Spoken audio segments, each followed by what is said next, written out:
Good morning, everyone. We are the Group 2 reporters, and our topic is all about cultural influence, consumer behavior.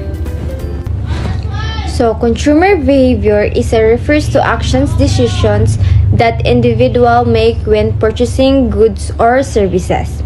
One of the most significant factors influencing consumer behavior is culture.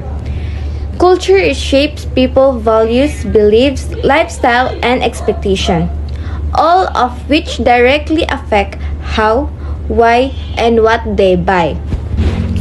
So, one of the most significant factors influencing consumer behavior is culture. So, culture is a set of shared meanings, tradition, costume, values, and norms that are passed down from generation to generation. So, it influences every aspect of person's life, including their attitude towards products and brands, decision-making style, shopping habits, preference for design, color, taste, packaging, and interpretation of advertisements and brands' messages. And for example, in Japan, gift-giving culture leads consumers to prefer premium packaging and well-known brands even for simple products. In cultural influence on consumer behavior, there are 5 core elements of cultural influence. This includes cultural values, beliefs, norms, symbol, and language. For cultural influence, this is a society fundamental principles that guide what is considered good, desirable, and important. Muni siya ang kaya-aya, kung unsa ang ganahan sa society, kung unsay gihangaan sa society, muni siya ang cultural values. Okay. And for the second is beliefs. Belief, it is a specific idea that people hold to be true, often rooted in religion or tradition. So, mao ni atong mga tinuuhan na atong gituo nga sakto. Mao ni siya atong mga beliefs. Different people have different belief. For example, ang evil eye. In many cultures, brands might avoid using symbols or names that could be perceived as inviting envy or bad luck. Sa other people, nag-believe sila nga some of things ay makabring of bad luck. So, ang other brands, to avoid nga mga butang nga ingon ana, they avoid to use a certain symbols to respect beliefs from other people. And number 3 is norms. Norms is the unwritten rules and expectation for acceptable behavior in a society. Ang norms is mo ni atong mga naandan. Naandan nato, gadako, tabali murag normal na lang siya para sa atua. Okay. For example, Filipino time. Para sa atua is normal lang nga malate kay Filipino time man ta. But when you do that into the other country, it might be considered as disrespectful. We might consider it normal since we grow up with it and it's called a joke Filipino time, but for them, they value time. So when you show up late, they might consider it as a disrespectful. For 4, this is symbol.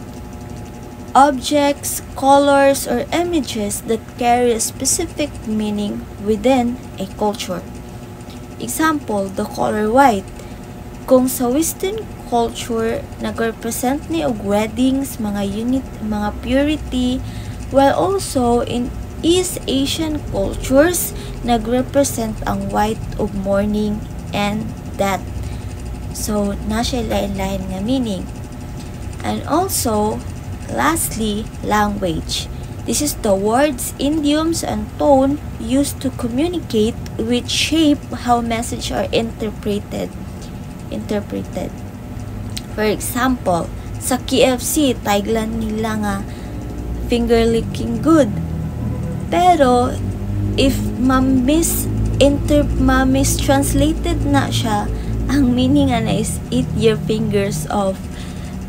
Murag lain siya paminawon. So mo na siya mga cultural influences on consumers' behavior. There are 4 impacts on consumer behavior. Number 1 of this is product preferences. Now, what is product preferences? Product preferences is a cultural background influence preferences for certain products. It is determines on what products people find desirable, kung isa ilang ganahan, kung isa ilang gusto. It also directly influences their choice in food. Kung unsa lang gi-consider nga pagkaon in different culture, di ba lain-lain na itong mga gustong kaunon, lain-lain na itong mga type of food sa different culture na to. For example, Muslim, syempre dili sila into pork, kaysa bawal man sa ilaha. Kung sa fashion, like India, unsa ilang appropriate nga style para sa ilaha, and also technology kung saan itong ganahan ng mga future sa mga products. And the second one is brand perception. It is a culture shapes how a brand is viewed. Consumers are more likely to trust and be loyal to brands that align with their cultural values and beliefs. A brand image is filtered through this cultural lens. So, ang mga tao daw kuno is loyal sila o nagapalit sila dito sa mga brands na kabalo sila nga naka-align sa ilahang culture, sa ilang tinuhan. Mas dito sila mas muganahan mapalit o mas loyal sila dito nga brand.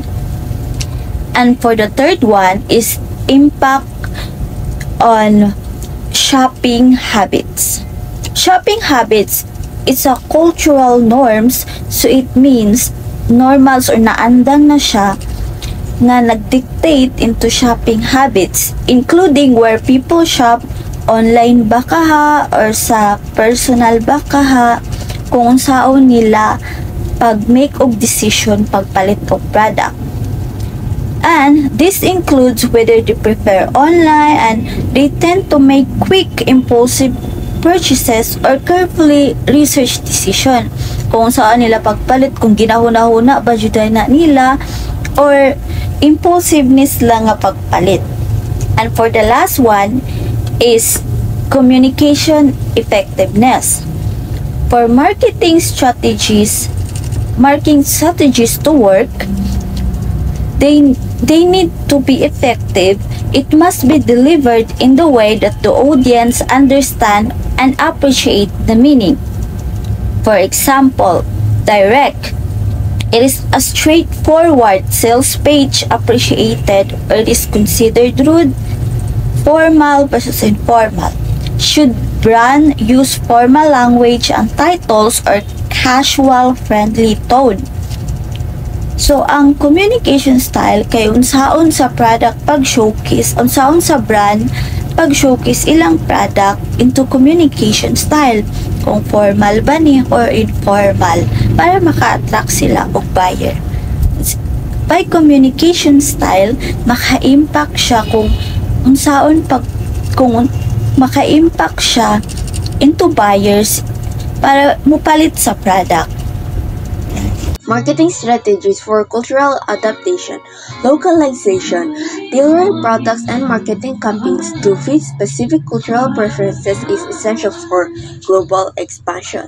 Like, ang example ani kay kanang mga makeup brands like Easy, BLK, Get Ready With Me, ang ilang kinapang promote kita mga Filipino girls or boys kung gusto nila, kung mga boys kanang gusto nila kanang mag-makeup para fresh ang ilahang ng food. And then ang ilang kinakuanan And then ang ilang mga shades kay kanang fit jud sa ato ang skin tone. And for cultural sensitivity, avoiding stereotypes and being mindful of cultural nuances helps build trust and credibility with consumers. Like in this like for kanang mag-avoid ta kanang mga stereotypes kanang amin nga ilang kinayon kita mga kita mga Bisaya taga Mindanao kanang sige lang tagkira or kanang mga tapulanta walay mga syudad dinhi like kanang kinamayon sa mga Tagalus mga taga Luzon dili ta mangilana sa mga sa ato ang pag-market nato sa atong mga kanang mga marketing strategy dili na dapat. And for language adaptations, translating marketing materials accurately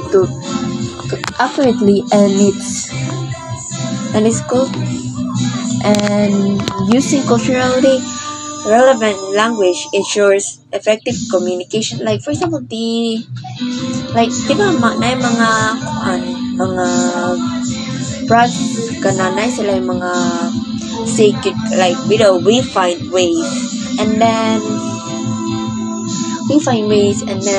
naman po yung find ways kapon nang na and then naman ka mga like Jollibee bida ang saya man ay lahang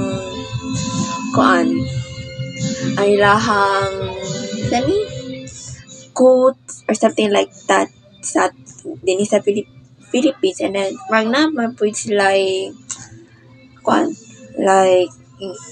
like quote po sa uban countries like in their own language. And then for symbolism, incorporating culturally relevant symbols and imagery in advertising can create a deeper connection with the target audience. In this like diba kanang atong mga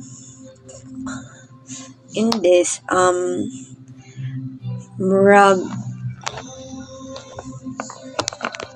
like in this kanang for example ang imong promote kay kanang mga pang religious stuff and then dapat ang imong pakita gid kanang mga images kay for example kanang mga Christians kanang mga the cross ang imong ipanghatag ng mga images sa imong pag-market sa imong business like the Holy Bible and then good kayo si Jesus Christ mo na ang pag-promote ni here sa symbolism and then for other and then mo na ang examples of cultural influence. Food industry. McDonald's adopts its menu to suit local tastes, offering vegetarian options in India to respect religious dietary restrictions. And in fashion industry, modest clothing lines cater to cultures following conservative dresses, reflecting an understanding of cultural norms. Di ba makakita ka ng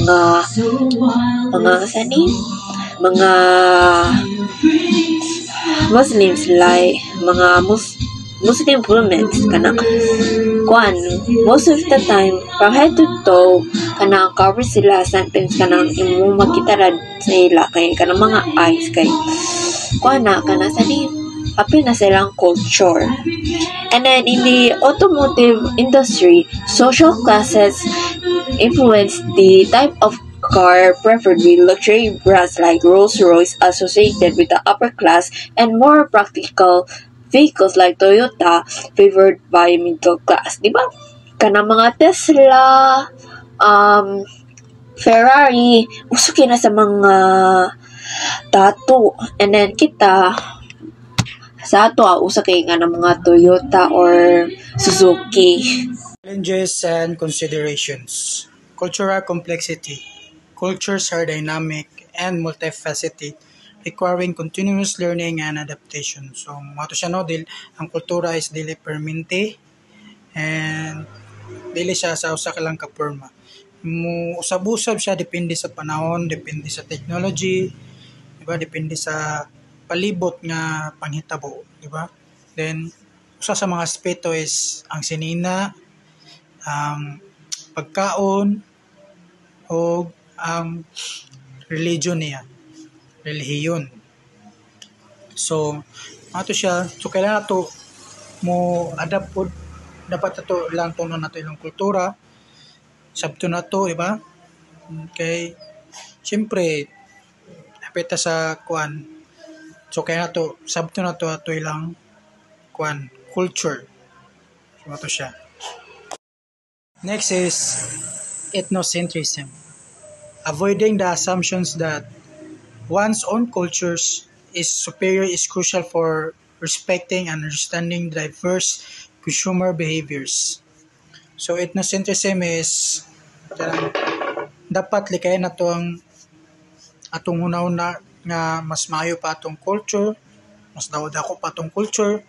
Dapat ato nang walaon ug likayan nato na kay para pod hatagan nato og respeto o ang uban mga kultura, di ba? Ng mga uban tao nga like lain ng kultura, di ba? Og sabto na to sila since naman ta sa negosyo, so consumers na sila o customers na to sila. So yeah. Next is subcultures. Recognizing and catering to subcultures within larger societies allows for more targeted and effective marketing strategies. So subculture is sumato siya sa kuan societies, di ba? Sa sample sa mga cities, mga kuan naman laylay og mga beliefs, di ba? Laylay og fashion, laylay og taste, laylay og preference. Dapat ato sila hatag og atensyon na kung sa ilang gusto kinahanglan, di ba? Kay sila ang dali ra mabaligyan natong mga produkto nato kuan service kay kuan dapat dili ta kuan lang mag-generalize or kana mag-general nga kuan, dapat specific pod ang atong kuan mga target nato, di ba? Sa specific nga grupo. Then kaya makatabang na sila sa kuan. Katabang na sila sa atuang marketing. Thank you. So in conclusion, cultural influences profoundly shape consumer behavior, affecting product preferences, brand perceptions, shopping habits, and communication styles. Businesses must understand and adapt to these influences through localization, cultural sensitivity, language adaptation, and the use of relevant symbolism to effectively connect with diverse consumer groups. By adapting to cultural differences, businesses build stronger customer trust, stay competitive, and achieve lasting success in the global market. For example, Coca-Cola successfully adapts to cultural influences around the world. In Japan, they offer unique flavors like green tea, Coke, while in Muslim countries, they emphasize halal certification. By respecting local cultures, Coca-Cola builds strong trust with consumers, maintains a positive brand image, and stays competitive in the global market.